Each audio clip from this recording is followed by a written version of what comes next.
All right. Hey, everybody. We're live, and we got a really thick discussion. We're going to talk about the FCC today on the show. Nilay Patel is going to join us. Thanks, man. JustinRYoung is here. Yeah. So you guys ready to go? Yeah. Let's do it. Let's do it. At the end of the day, making free content doesn't come cheap. Show your support for the independent content you're listening to right now at patreon.com/acedetect. That's patreon.com/ACEDTECT. This is the Daily Tech News for Thursday, May 15th, 2014. I'm Tom Merritt. Joining me today, JustinRYoung, host of Night Attack and the Weird Things podcast. How's it going, Jerry? I always get the slow days. Well, you got to pay for the prioritization package if you want to host on your own. Otherwise, you did pay for the Nilay Patel package, though. We have Nilay Patel, managing editor at Vox.com, joining us. Can't wait to talk about FCC stuff with you, man. Yes, it is truly my passion, regulatory policy. I was a big fan of your The Internet is Effed column. A lot of people liked it, and then a very small minority of people wrote me angry emails using swear words to decry my use of a swear word. The fact that you use a swear word. Yeah, which I thought was great. All right. Well, listen, Nilay, if the internet is effed, then today was first-class pornography, and we got the gory details. Yeah. It was a beautiful gang that we saw at the FCC. They were... yeah, I'm just going to leave that there.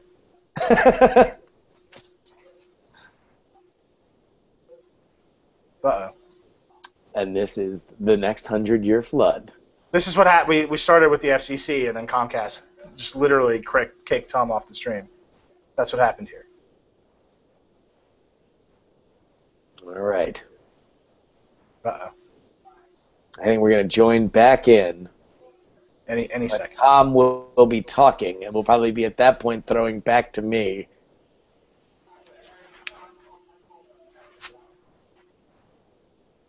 Man, what a wacky problem.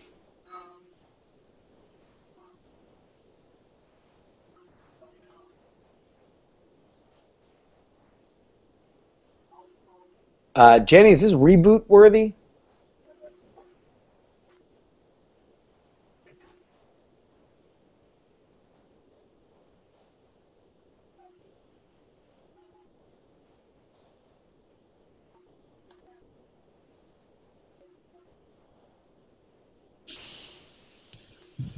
Hi.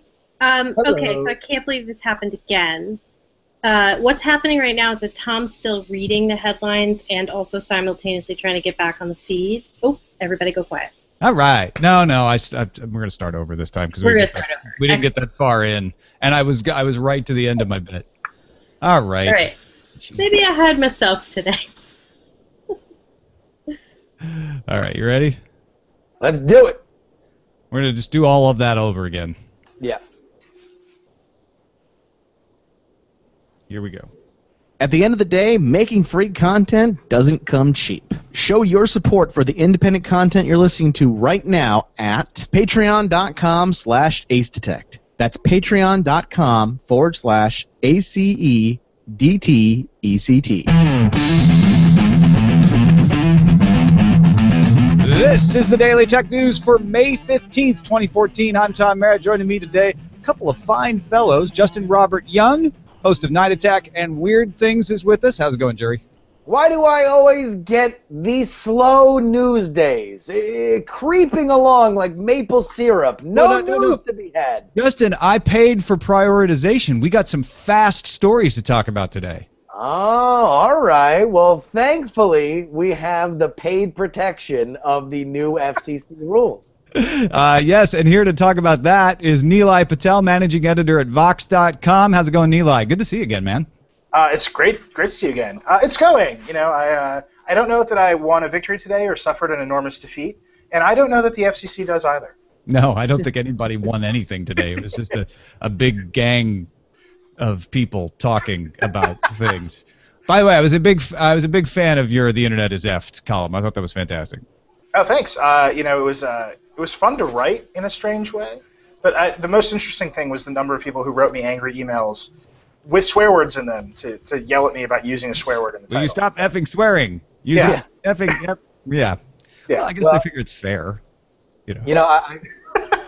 I will say that if the internet is indeed effed, then according to many people in my Twitter feed, today should be uploaded to RedTube. Yeah. Wow, you improved on that joke since the first day. Behind the curtain, Tommy.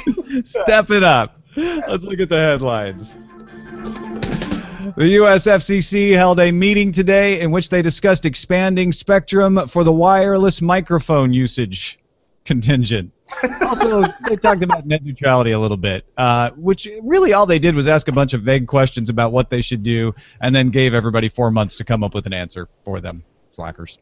Yeah, I mean, look, so there is a school of thought. There are people who believe, and every now and again I drink enough to believe there this are myself, those who believe that Tom Wheeler, the chairman of the FCC, is a master politician. And he came in and knew he didn't have the political clout to get what everybody wants, which is reclassification of broadband as a utility. And he literally has been doing nothing but trolling us all into being outraged so that he can say to Comcast and Congress and the president, look, I have to do this. So everything that he does is another half step of irritation so that we scream at him. And today was that. It was literally was that. 2 months ago, reclassification was off the table. And he said, well, maybe it's on the table. And then everybody freaked out. I used a swear word on the internet, which really ruffled some feathers. And then Title II is today, the plan that was approved explicitly includes, should we reclassify broadband as a utility? And now this is the 4 months that we all have to scream and yell at the FCC and say, yes, that's what we should do. But until recently, that option wasn't really even available to us. So either he's completely insane and has no idea what he's doing and is fumbling towards ecstasy, or no one laughed at that terrible joke,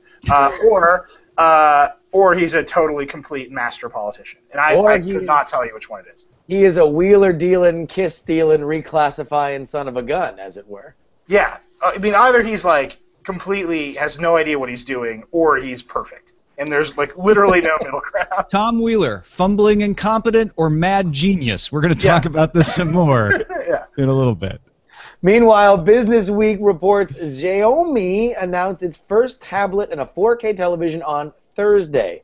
The MyPad will come in 6 colors and cost around $240 for a version with 16 gigabytes and $275 for a version with 64 gigabytes.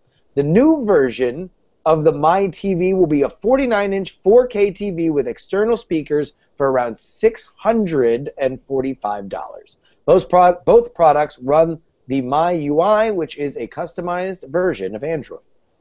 BBC reports that after a European court ruled individuals can force removal of, quote, irrelevant and outdated links from search results, Google has received fresh requests. For instance, a politician seeking re-election wants links about his behavior in office removed. Who wouldn't? A man convicted of child abuse also wants links to stories about his conviction removed. Now, to be clear, the court rules that links from search engines should be taken down. The stories themselves, especially because they're factual, cannot be removed at the source. Google has not indicated how they will respond, but maybe Europe can get the word unenforceable removed from all dictionaries as irrelevant and outdated. The Next Web reports Foursquare has launched iOS and Android versions of a new app called Swarm. Swarm, is meant to allow you to find nearby friends and see if places are swarming. If you're confused because you thought Foursquare's Foursquare app did check-ins, you're wrong. They're removing check-ins from Foursquare, so if you want to check into places, you need to download Swarm. Swarm will also allow you to skip checking in and enable passive tracking, which you may have already experienced in the version that the NSA has rolled out. Zing. GigaOM reports HTC announced the HTC One Mini 2. It's a smaller 4.5-inch version of the M8. It's got the same design as the M8. It's aluminum-heavy build and all that. It does not have the special depth-sensing camera, though. It also has a Snapdragon 400 processor instead of the M8's 801. The One Mini 2 will be available in gray, silver, and gold when it goes on sale in June. No price was announced. In a story that might be as frustrating as its namesake, CNET reports Flappy Bird creator Dong Nguyen told CNBC Wednesday that the game will return possibly as soon as August.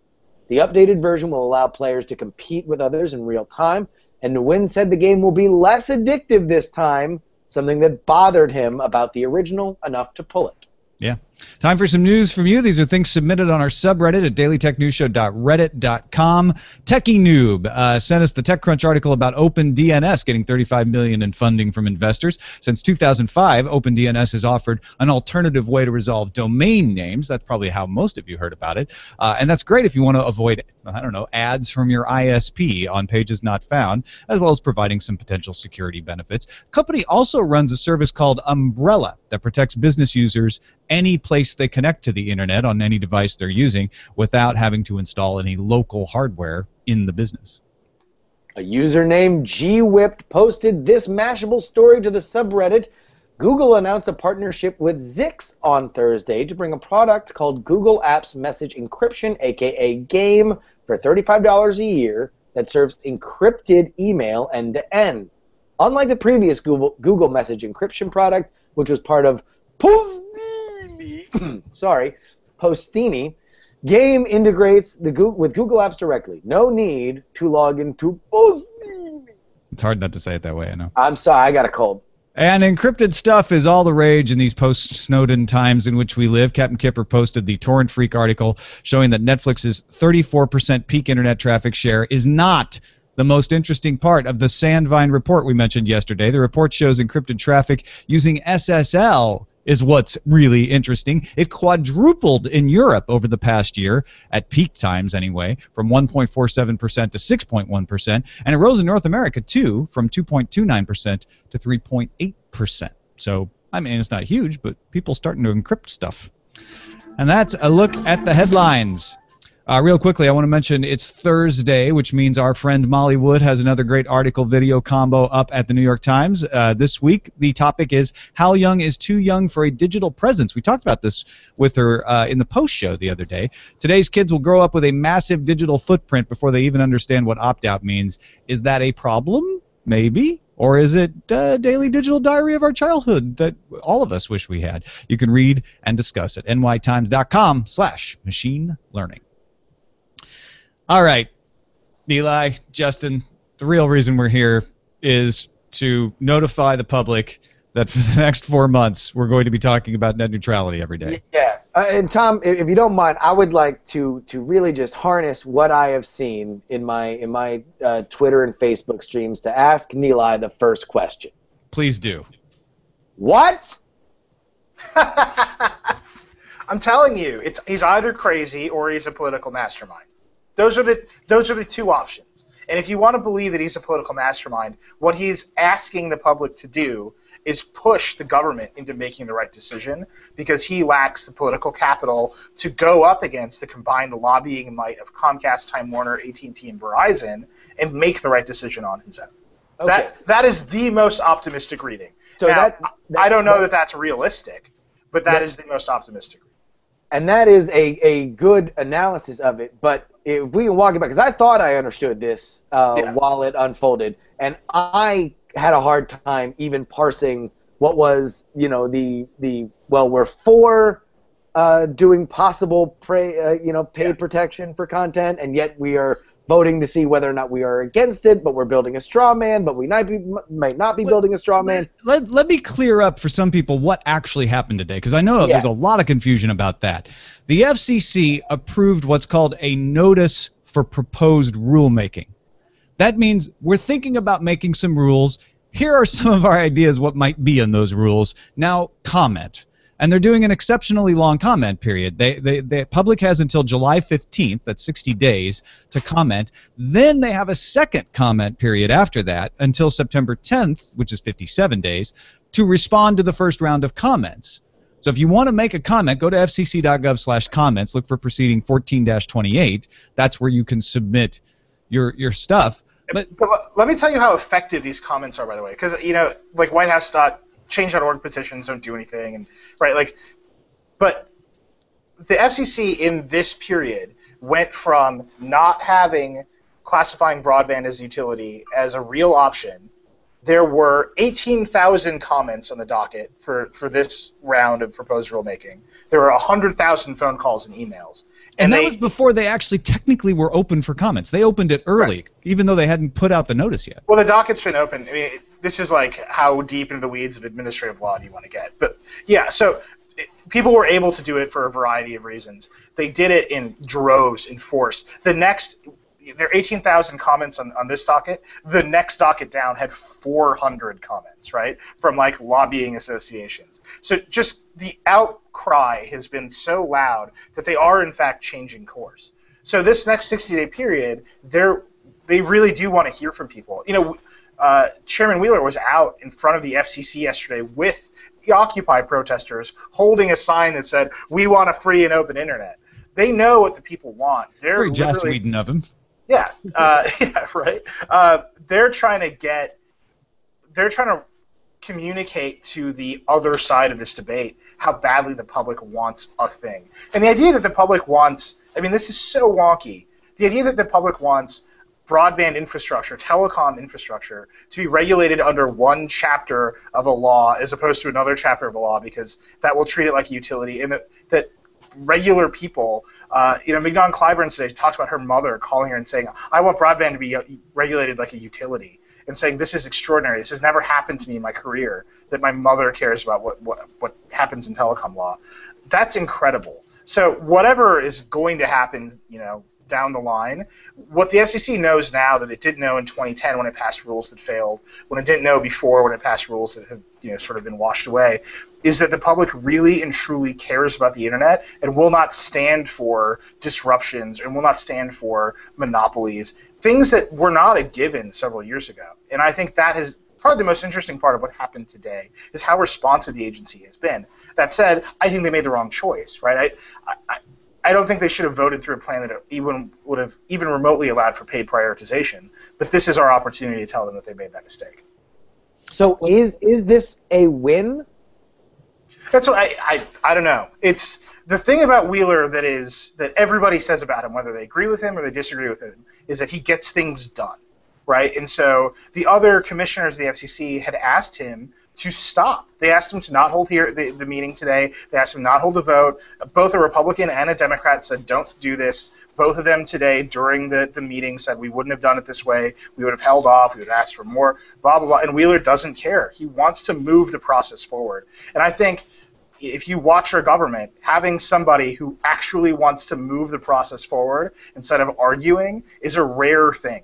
So you have to give him credit for making this happen today, so that the next steps of let's listen to the public, let's put forth the idea of utility reclassification in a meaningful way and ask people if that's what they really truly want and collect comments on it, and you build the capital, build the case to do it. That's a win. The loss is that the other option is on the table as well, and that is problematic.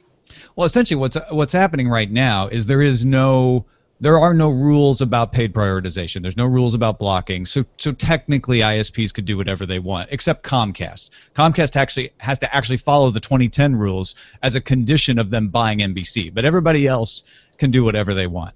They're not going to, because they're waiting to test the waters, right? But so that's more, is he a crazy man? Is he a political genius? If you know that the biggest ISP in the country has to follow the 2010 rules until 2018, and they're probably going to buy the second biggest ISP in the country, and they've agreed to follow those rules until 2018, you can pass the sort of half-hearted measure and say, you know, in 8 years we'll know this didn't work, and we can do the other thing. You can basically kick the can down the road because most people in 19 of 20 markets, of the biggest 20 markets, will basically have the old net neutrality rules enforced. Now, I think that is political expediency over good policymaking, but it is certainly a path forward at the very least.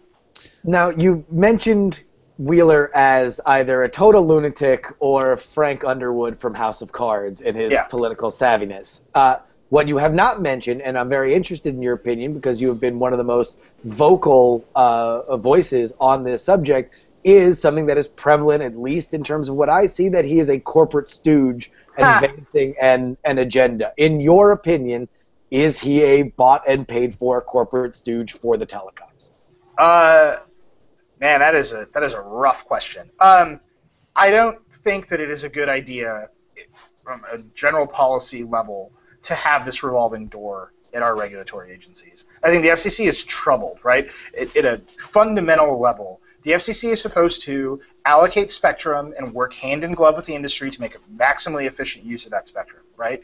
And they're supposed to and on the other hand, they're supposed to regulate the industry to make sure they don't do the bad things. So they've got to, everybody's got to sit around a campfire and figure out LTE standards on Monday, and on Tuesday the FCC has to say, well, I know we were friends yesterday, but I'm smacking you on the wrist today because you did this wrong. Like this is an inherent conflict, and there's a reason that there's this revolving door, because if you need the capital and the relationships to get to standards, to say, okay, here's the HD standard for the United States, right? You've got to bring a lot of stakeholders together and make them all agree that you're going to do it that way. So you need somebody who knows them all and who knows the industry and knows how to play the game. But then on the other hand, you've got to do this enforcement mission, which is to say, we're advocating for the consumer, and it doesn't matter if we're best friends and I worked for you and I ate a steak dinner with you. I'm doing what's right for the consumer. So that, just at a general level, solving that problem has to happen at some point, because I don't know how we'll ever get out of this revolving door. Now with Wheeler, here's the thing: he was already. When you're a stooge for the industry, what do you want? You want to leave your job, your low-paying government job, and take a high-paying job in the industry, right? That's really the nature of the revolving door. You see FCC commissioners leave and they go work at Comcast. Wheeler's already been the head lobbyist of the NCTA, the Cable Association. He's already been that head lobbyist of the CTA, which is the Wireless Association. He's not going to go back and take those jobs again. He's going to leave and write a book about how difficult his life was. So you can say that he's bought and paid for, or that he's a little too sympathetic to those causes, but he's saying this is his last job. And so, and the things that he's doing are, he's out there saying, I want the open internet. He's out there saying, I'm going to get this done. And whether or not you believe that he's doing it in terms of the law in the wrong way or the right way, it is impossible to say that he's not pushed this process forward in a much more aggressive way than his predecessor, Julius Genachowski. So it's a tough question. Like I wonder that question every single day. Like, is this the Cable Association installing their guy to get what they want? Or is this a guy who says, look, I know, is this Obama saying, look, you know how to work with all these people, I need to get this done? And your predecessor was, he was so consensus driven. And so Genachowski was, I liked him. I've met him. I've interviewed him several times. But he's a master politician. He wants everybody to like him. And Wheeler, from all accounts, just doesn't care. And I think that's actually why people think he's a shill, and I think that's why I hear from cable people, look, he's got the backbone to get this job done. So I don't know. I think the revolving door is dangerous as a general principle. I think Wheeler, in particular, though, is doing whatever he wants to do. And I don't think he's being controlled. He's not the Manchurian candidate. Right. I think if he's guilty of anything, it's just having grown up in that system, right? His perspective is entirely formed by the fact that he was the head of the CTIA and the NCTA. It is both a blessing and a curse, right? Well, but his speech, he gave this talk at the end after the rulemaking had passed, and he said, look, I have been an entrepreneur, I've been a venture capitalist, I have tried to access closed systems, I've had businesses fail because the markets weren't open to me. I understand that the internet has to, he is trying to make the other case as well. I'm not just a lobbyist, I'm an entrepreneur, I'm a business person, I understand that these qualities are open. It is up to the American people, in general, it's up to you personally to decide whether or not you think that's sincere, but he's saying it in a way that I think indicates his resolve. He really believes what he's saying.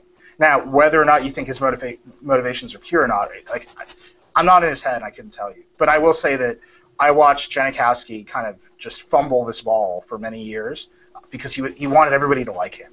And the one thing I will say about Tom Wheeler, just watching him, is that he really, really doesn't care if anybody likes him. And that, in politics, is an extraordinary strength. Here's the thing that bothers me, is we don't really have a good resolution to this, because everything that they're doing, to me, looks similar to putting epicycles onto the calculations of orbits to avoid having to admit Copernicus is right.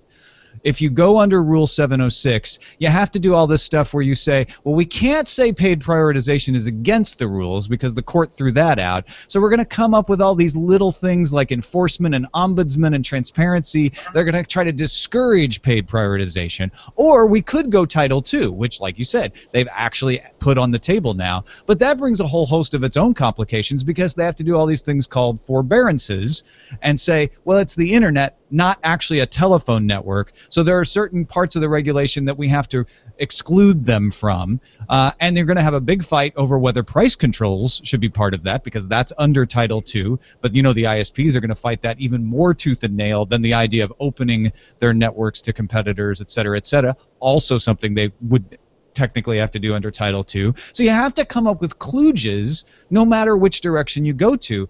I mean, I feel like, and this is totally in a vacuum, and I know it's probably not going to happen in my lifetime possibly, that we need actually a new act that says this is what the internet is and this is how we should approach it, instead of trying to apply an information system or a telecom system rule to it. Well, you know, that's already that. It's funny because before the Verizon case came out, literally the day before, maybe even the same day, there were hearings in Congress about a new telecom act. And Michael Powell, you know, he spoke at them, and then the Verizon case came out, and literally I called him, and I was like, hey, you've had a busy couple of days. He's like, yeah, it's been a busy couple of days. I mean, this is a pivotal moment, I think, in how we think about communications infrastructure. The whole world knows that we're going to run everything over the internet in the next few years, right? Television, voice, video, like all these things are going to happen over the internet. How we use that network to do all of those things instead of building specialized networks is a difficult task. And I think that's where you see kind of the old laws not making sense in the new world, and where you see Congress saying, okay, we need a new telecom law. You know, we'll start the hearings in maybe 5 years we'll have one because we'll know more about what the market wants to do. But the reality is that we have to protect what we have now in the near term, and the quickest route to doing that is Title II. Now, there are all these forbearances, there's all price controls, and there's rules about, you know, you got to let everybody plug in whatever kind of phone you want. There's nonsense in there that applies to telephone service, right? But all that forbearance, what rules are going to apply and what rules aren't going to apply. That's why the cable industry runs around saying Title II will be a nuclear war, right? Because they're going to litigate every single one of those things, and that's fine. Because if you let things happen, bad things happen in the short term, I don't know that you can actually recover from that. I don't know that you will, if you know, killing the next Facebook or Google, which is happening on Google Fiber in Kansas City or whatever, like killing that dream and hurting the economy in the short term so you can write a better law in the long term, I think is a bad trade. I think you deal with the policy you have now, the policy you can implement now, to get the best possible result so that our economy can grow. And that's kind of where the whole world has landed in terms of dealing with this problem right now. I think the solution is more competition, though. And it's possible that we actually get more competition by having uncertainty than certainty, right? If we actually pass, and this is for argument's sake, right? But you can make an argument that if we actually put enough of a brake on the idea of paid prioritization, and the ISPs just know they're going to get a bunch of public blowback, even if they did have the right to do it, they'll entrench themselves even more. Whereas if somebody were allowed to go out and say, yeah, we're going to do paid prioritization, and you know what, Netflix isn't paying us, so Netflix sucks on this network, and that's just the way it's going to be, it might motivate people to do things like mesh networking or come up with other alternatives that we don't have right now.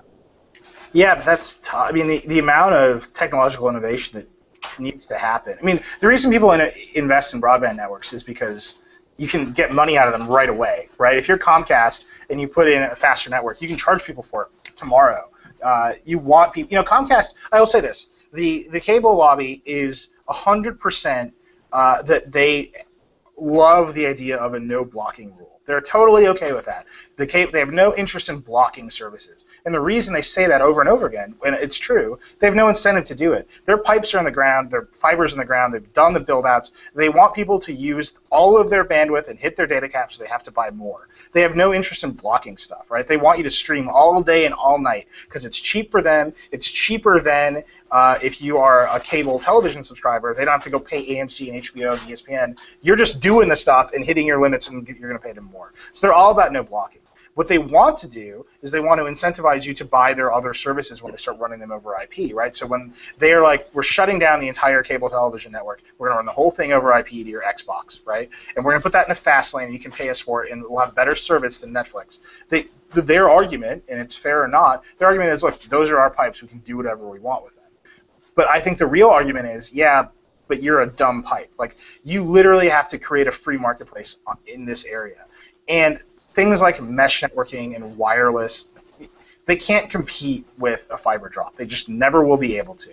And I don't think that saying letting the fiber network get bad or letting the wired broadband network get bad so that we find other alternatives that don't require the massive infrastructure investment is ever going to work. Because look, I've been reading about broadband and access technologies and writing about them for years. I've never seen anything.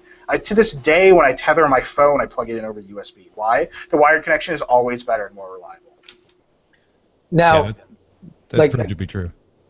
What would you say is the best possible outcome when we're done with both of these comment periods? If you were to script it, Nilay, what happens in the middle of September? If I were to script it, I think the comments are going to be overwhelmingly in favor of Title II. I think if I were to script it, the FCC would come back and say, we are moving forward with a Title II approach, modeled very much after what Jenna Cassidy referred to as this third-way internet approach in 2010 when the rules were promulgated, or a little bit before that, 2009.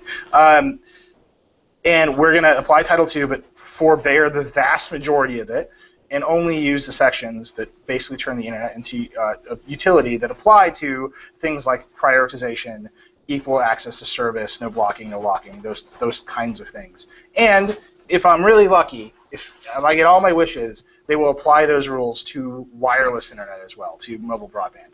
Because right now, AT&T and Verizon, they can do all kinds of junk with their mobile connections, and I think that's super dangerous. That's actually on the table, too. They're looking at Title III to apply to wireless, which they had never mentioned before. That was a surprise to me to see that in there.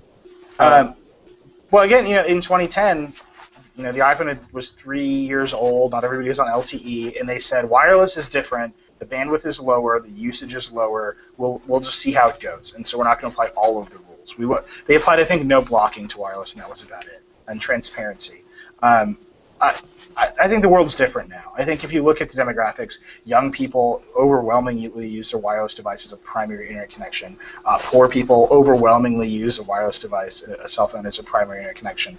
You can't do these things. They're effectively regressive taxes on the poor. If poor people want to watch C-SPAN online and watch the FCC hearing, they're going to hit their data cap because they're probably using a mobile broadband device, not a wired connection. That's crazy. So I think it's time to just sort of open that up a little bit. But one last thing about the carriers. So if you look at Comcast, AT&T, and Verizon, and you see these trends with, like you said, the whole world knows this is all going to end up on IP. Comcast is seeing television and cable subscribers go down. You've seen more and more in terms of youth trends using less and less of text messages and more IP services. Is their fight for paid prioritization of certain stuff and against the idea that they are a dumb pipe, these companies fighting for their futures going forward as these trends start to converge? I think no, I don't think they're fighting for their futures. I think they're fighting to maximize profits. It's as blunt as that.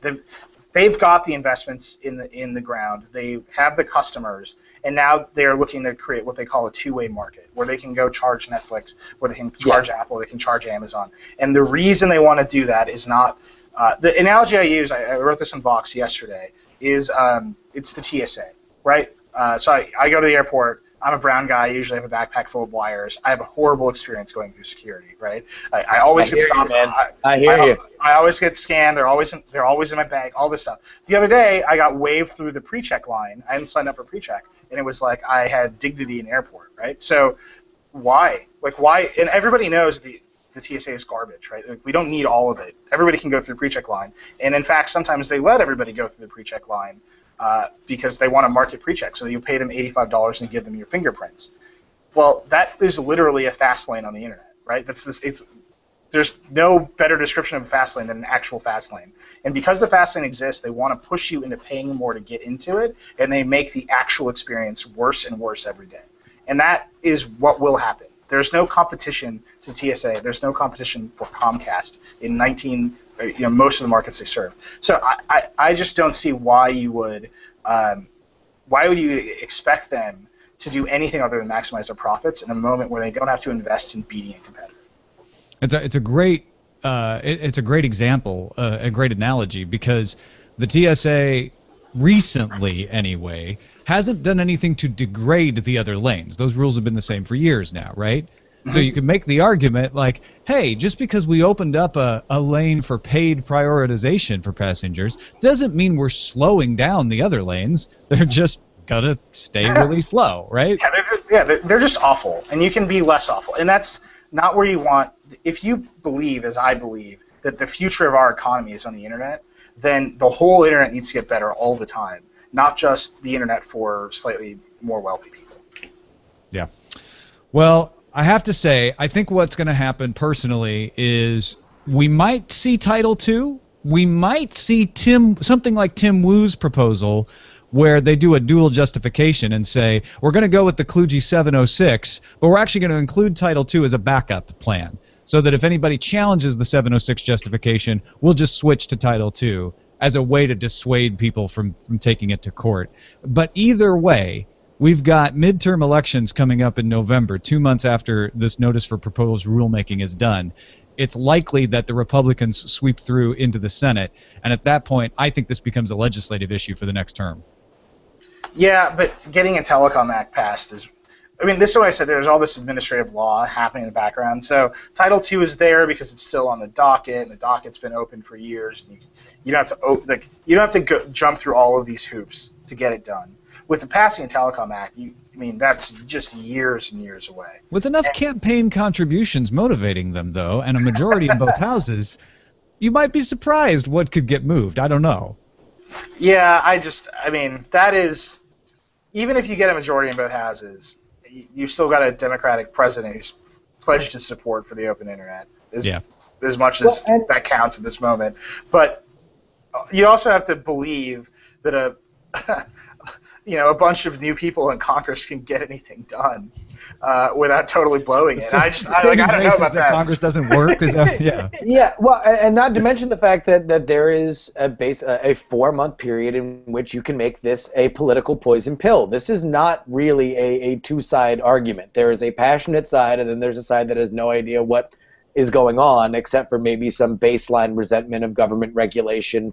Right. In total, but this is not something like a religious rights argument or something where you have two sides that have equal feet in the ground. This is really a one-side issue, and I think that we might see something politically, but you can, if you make a large enough noise now, it certainly has scared off politicians that don't necessarily have a cake at the other end from their constituency for hammering this forward. Right. What politicians of both sides and at every level of government have learned from SOPA and PIPA and now is don't screw with the internet. Right.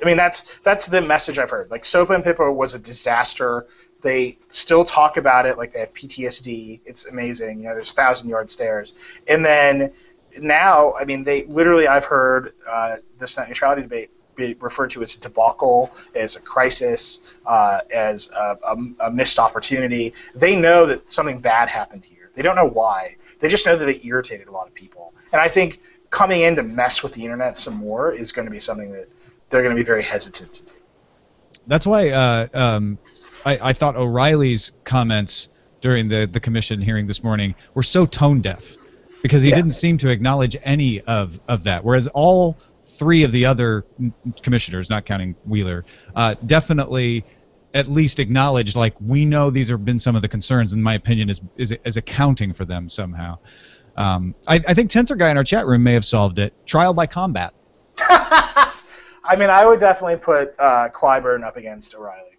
I'm just saying, like, fantasy scenario, I think she'd win. Yeah. Like, she would definitely win. She's a badass, by the way. By the way, I want everybody to please go to Tom's Google Plus page where he's published his updated power rankings of the FCC chairman. All right, let's check the calendar really quickly. There's some cool stuff coming up in the next couple of days. Today through May 17th, the Bitcoin Foundation hosting the second annual Bitcoin 2014 conference in Amsterdam. Speakers include California's Lieutenant Governor. Oh, wait, no, not Gavin. Different Gavin. Sorry. Speakers include Gavin Andreessen, Chief Scientist at the Bitcoin Foundation, and Rainey Reitman of the Electronic Frontier Foundation. And will feature the first annual Blockchain Awards, celebrating innovation and excellence in the Bitcoin community. Also, May 16th to the 17th are the Android Developers Days, an open conference for Android developers in Ankara, Turkey. That is a hotbed for some other things right now, so I hope that conference goes well. Also, tomorrow is the IPO for car pricing comparison service TrueCar. If you remember when Dropbox acquired photo storage startup Loom, well, Loom will shut down tomorrow, May 16th, so migrate quickly. It's Loom's Day! It's Loom, yeah. That's exactly right. And Samsung announced they're holding an event about the Tab. They promise it will be colorful. Last time Samsung did something colorful, I didn't think it came off so well, but hopefully this one will. On June 12th is when that announcement is coming. I want to finish up. We're going to hold pick of the day until tomorrow because I wanted to give us extra time to talk about this. But we did get one email from 40 Thieves in Portsmouth, UK. He says, I'm going to go ahead and assume you're going to discuss the FCC net neutrality thing on the show today.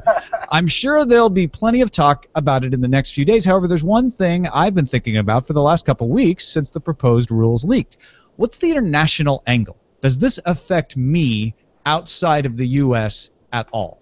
And if so, how? We're going to have Brecky Thomason on the show tomorrow, and we'll discuss it with him a little bit. But what do you guys think? It depends. I mean, it obviously depends on where you are. So if you're in a number of EU countries, you already have great, strong net neutrality. You're experiencing it right now.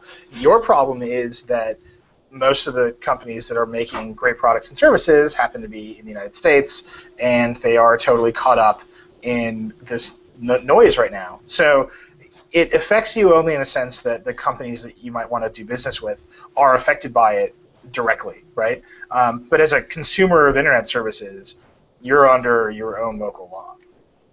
Well, but like you said before, if the idea is that we kill the next Google or we kill the next Facebook because they are not able to play with paid prioritization rules, then yeah, I mean, for just by the facts on that we deal with, the United States is a hotbed for internet innovation, and that would, if this is to affect that, then yes, the internet that you know and love would be affected.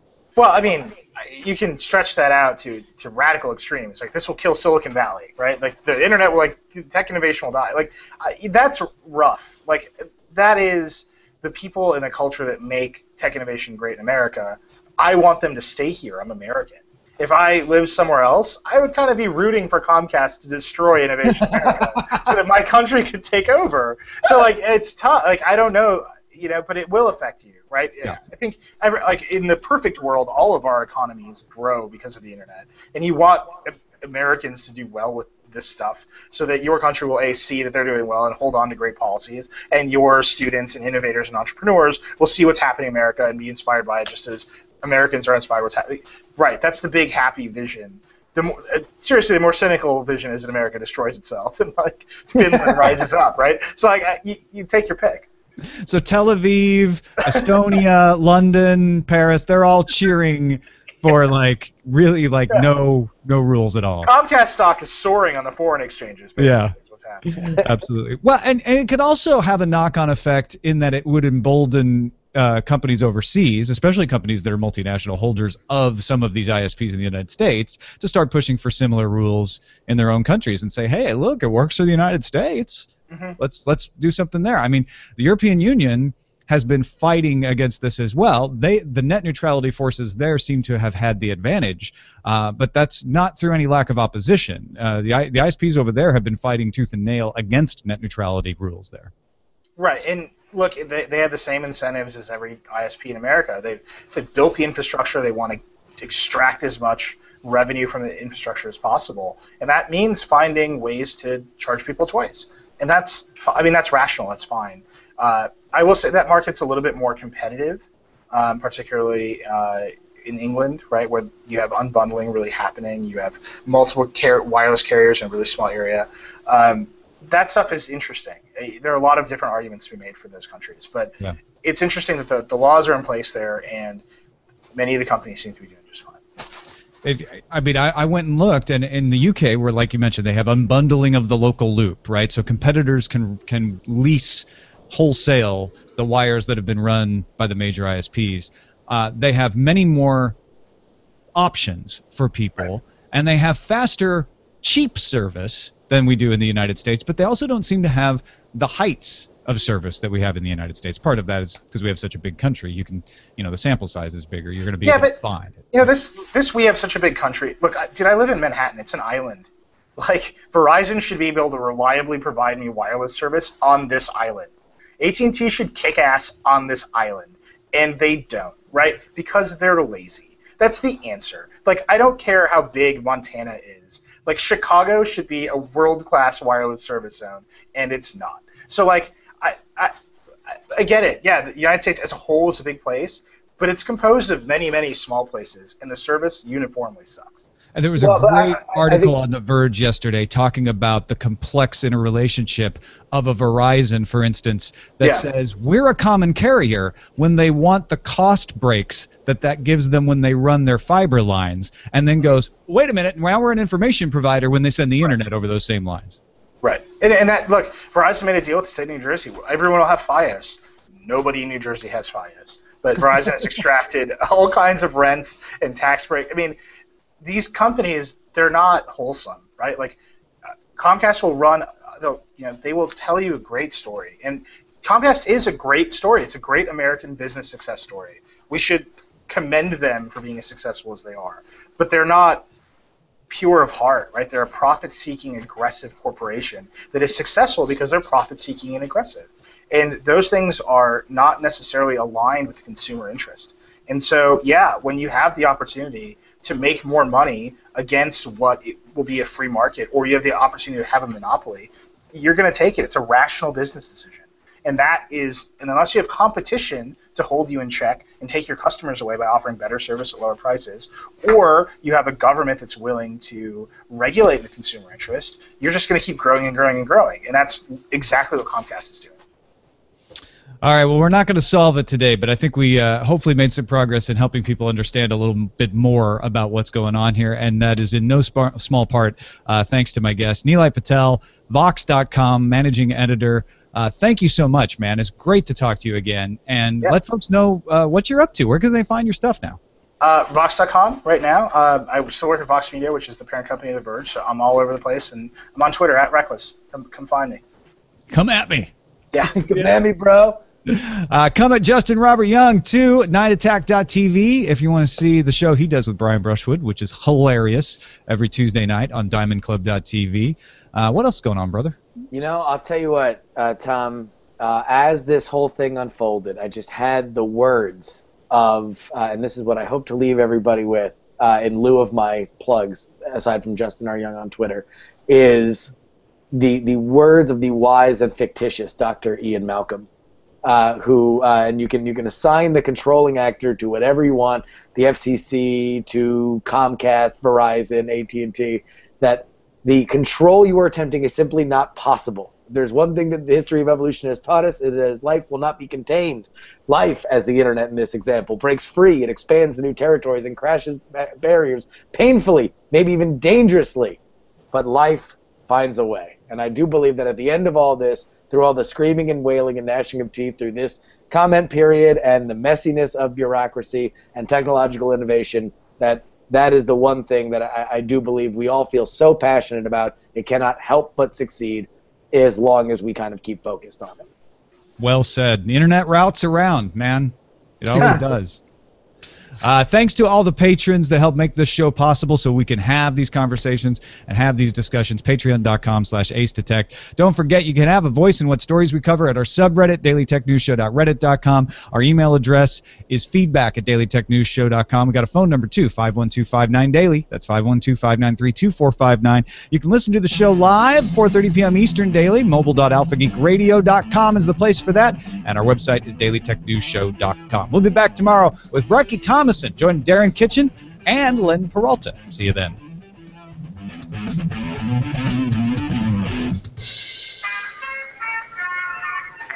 podcast is part of the Frog Pants Studios Network. For more information about this and other shows, visit frogpants.com. Audio program so good, it's like you're there.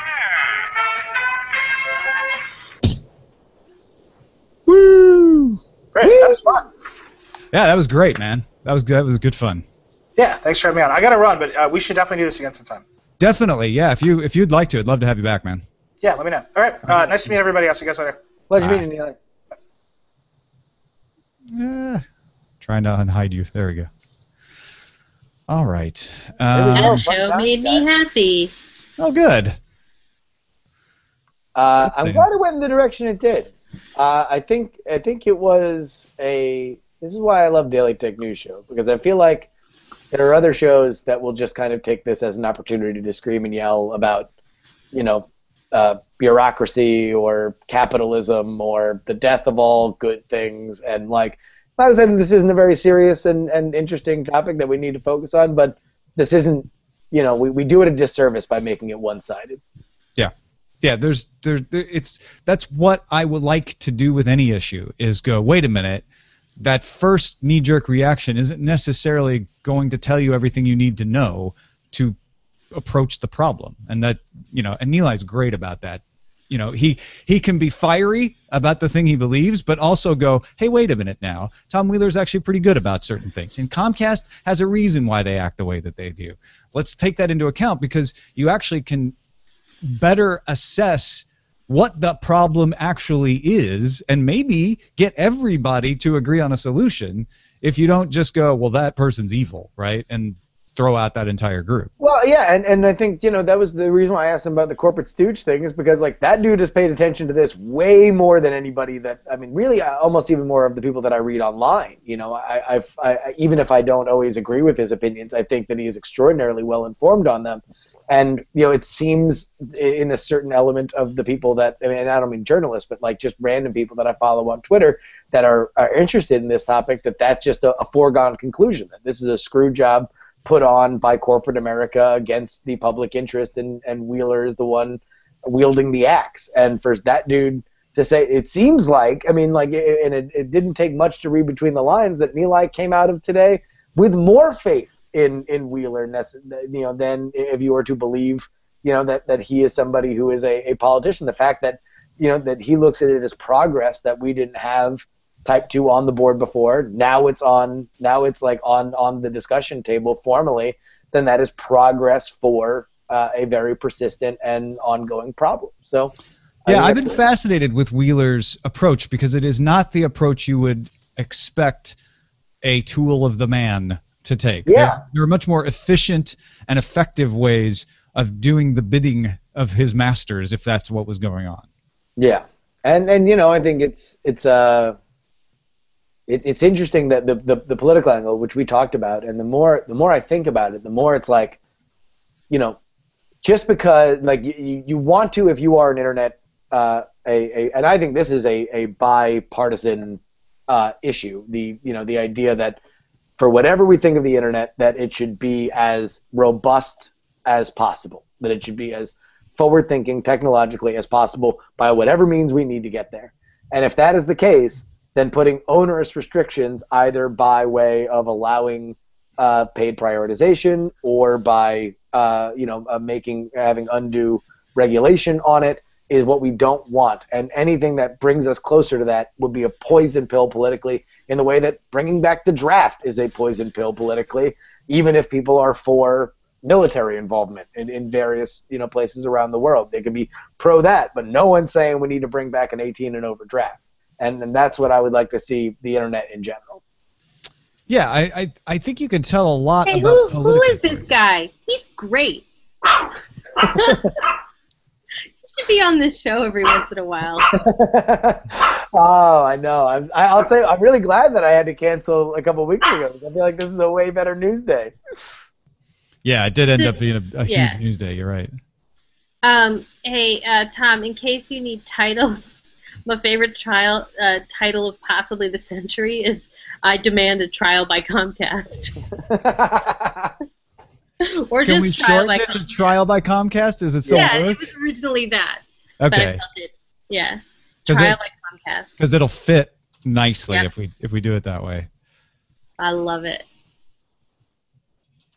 Only the Game of Throners will understand. Man, I'll tell you what. I don't know if I mean for all the book readers out there, I don't know if that ends really well for anybody. Where do packets go, Justin? Oh,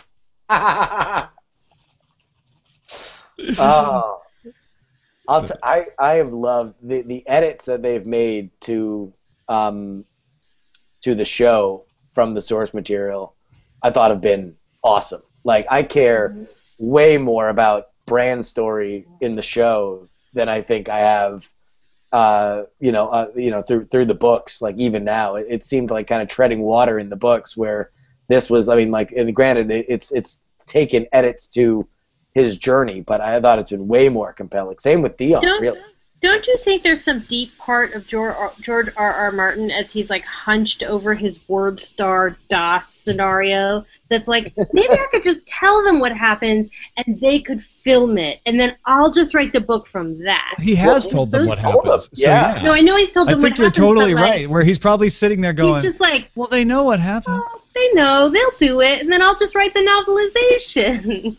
Well, Let them break all the stuff in the room. I don't really love what they did with Jaime and Cersei in the most most scenarios. Yeah, I prefer the way they have that play out in the books. And I'm not even just talking about the controversial scene.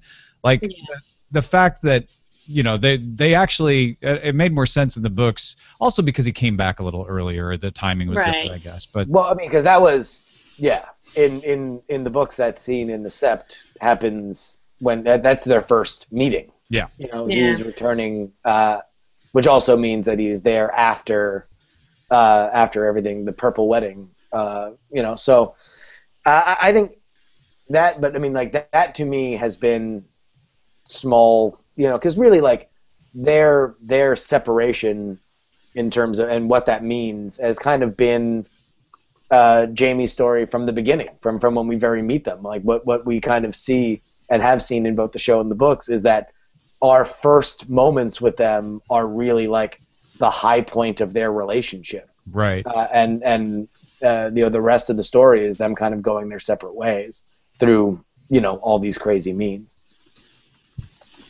Yeah. But anyway, I think Game of Thrones is I can play the role of Nilay in super fiery, impassioned advocate for Game of Thrones. Yeah. All I want in life is for the books to catch up or for them to diverge significantly so that I too can be surprised and no longer have to keep such a poker face. It's tough. It's tough being the good. These past couple episodes, though, Brian has been so obsessed with, well, these things happened in the book, and I wish they happened in the show. That he's pointing out tons of things on Cord Killers that I'm like, oh, I forgot that was different, you know. And when I go back and look, I'm like, oh wow, this stuff that Khaleesi did was entirely different. I'd forgotten that. Well, they're so dense. I mean, they're so dense. Like, but if you go read like a Wikipedia or like the Game of Thrones Wikipedia, and you start really getting into like the details, they're like, they said this in this book and this in this book. You're like, they did? It's just so. Dude, I spent an entire afternoon once. HBO did Histories of Westeros and Essos as narrated by the actors, and I'm sure they're still up there because they were on YouTube. But like, oh god, it's so good. I want to major in it. I want to get a college degree in Westerosi history. But I'll tell you what though, Yeah, especially when you see the episodes that are written by Martin himself. You kind of get a sense that even he, if he had a second crack at it, would love to. In my heart, I like that he gets the sense that like, man, I could have taken this shortcut here, and I could have done this, and I could have combined these characters, and it would have been, a different, more tight story. Because to your point, Jenny, past the events that I assume will be the culmination of this season, I don't know how many more huge surprises there are. I think the last two big surprises that I would say, but wait for, as a book reader, would come in the final episode of this season. We hope. It would seem. I mean, it has to end. One of them, the resolution of journey one of them. This season has to end. The resolution of what? Tyrion's storyline this season, I think, would have to come there unless they opt to not. I sense that the other one you're thinking about, which certainly wouldn't be mentioned at all, they have not even touched setting up. So I think that one is they have not touched it. And I think that's our final image. I think that's our final image of the season. To be explained. I thought it was not going to be last season. The entire. I know we're talking parallel books at this point, so it's a little tricky. But we're not even going through the entire Feast for Crows, right? Or Dance with Dragons, either one. We're like gonna get halfway. So, it's so hard to remember the timing of those two halves of the. Right. I just gave up because of how they did it. It was very. I did not love that. I did not love the splitting up of things. The splitting up of things. Although I'll tell you what, I mean. I don't know whether it's. I haven't really spent a lot of time discussing with other book readers, but I really was kind of disappointed in terms of. I would say, I mean, Tyrion's character specifically, past the events that we are going to see at the end of this, and I'm excited to see what this show does with it going forward, because I definitely think that it's like. It was not. It didn't delight me in the books, but I think maybe having. See, the Dance with Dragons stuff I kind of loved. It's not as dramatic though. I know what you're saying. I mean, I guess for the first time, it felt like the seams were kind of showing on George R. R. Martin's writing in terms of like. Whoa. In terms of they would set up things. Shots fired, jeez. I would just say like. It was just one of those things where it was like, remember, like we've always known this character trait about Tyrion, and it's like, man, I don't remember us ever learning about that character trait or that history of Tyrion, and then it's like, oh man, turns out he's gonna have to use this character trait that we've always known about, that we kind of heard about it. Cheese and onions is well known throughout his history. It's like where when they used to do it on television shows where it's like, oh, one character that will die this episode, and it's like at the beginning of the episode it's like, oh man, my cousin that everybody's always known is here. Like, I wonder who's gonna die in the car wreck. Well, someone once told me an interesting thing about why they didn't like the X-Men movies and by proxy the entire X-Men universe was that especially in the movies, is that there always seemed to be like.